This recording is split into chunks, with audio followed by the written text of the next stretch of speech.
Hey, welcome back to another video of how to use basics. In this video, we are going to learn how to download TikTok application on your PC. First of all, make sure that you are connected to your internet.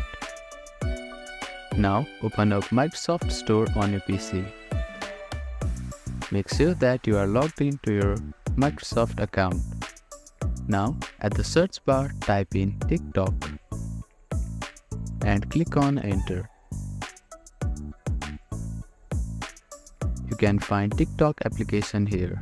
Click on it and you will see Install button. Click on the Install button. Your download may take some time depending on your internet speed.